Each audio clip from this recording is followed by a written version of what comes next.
What's going on, Cougar fans, and welcome to the post-spring break edition of Men's Lacrosse Weekly.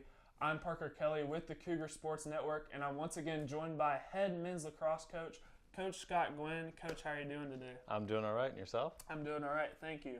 Well, the Cougars suffered their biggest loss of the season 2 weeks ago at Anderson University by a score of 19-2.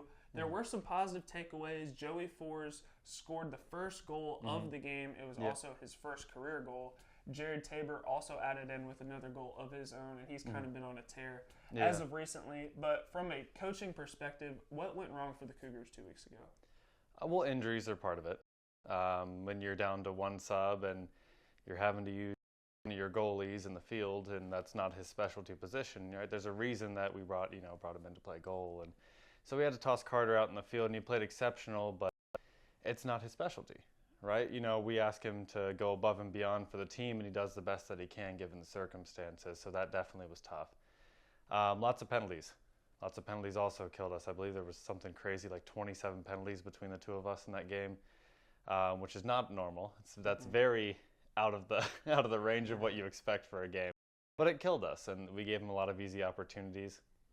I think the other thing, too, is, besides having guys in places they weren't really used to, I think the biggest thing for that game is just we came out lethargic. And so because we came out a little bit flat, I think that sort of set a bad tone for us that we had to try to fight back for the majority of the game.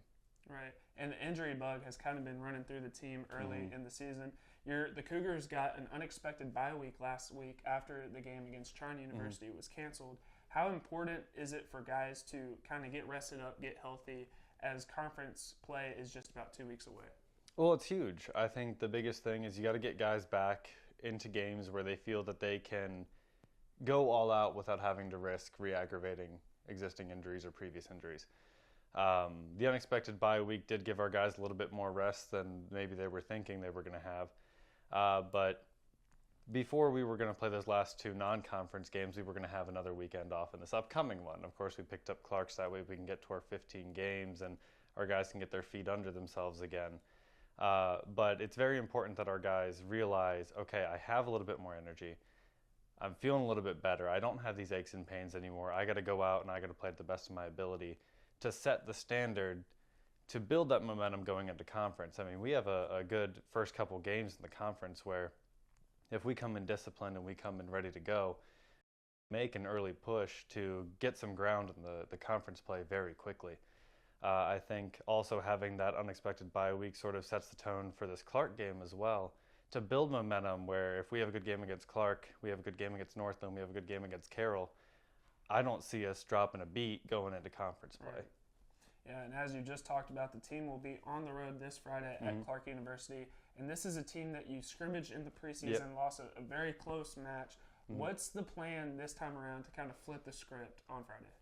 Well, it helps that we'll have both of our goalies ready to go for this game. We sort of had to split time, and so neither of them could really get into a full rhythm. They'll be ready to go for this game, so we'll have that solid backing, which is going to be huge. They've been lights out all season. It's phenomenal to have that confidence there, knowing if everything else goes wrong, we've got two brick walls ready to go.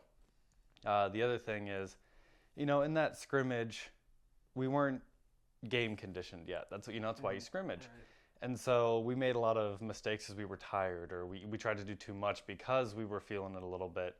They've had some games under their belt. They're a little bit more conditioned for that high intensity 60 minutes. And I think that you're really going to see a lot more composure when it gets into that late game than what we saw in that scrimmage. Right. Well, that about wraps up our time today on Men's Lacrosse Weekly. I'd like to thank you, Coach Gwynn, for coming on today, and good luck on Friday against Clark. Thank you. I appreciate it. I'd like to thank all the viewers who tuned in today. Make sure to check out the Cougars as they travel to Dubuque, Iowa to take on Clark University at 3 p.m. Coverage can be found at cucougars.com/coverage. I'm Parker Kelly signing off. We'll see you next week on Men's Lacrosse Weekly. Go Cougars.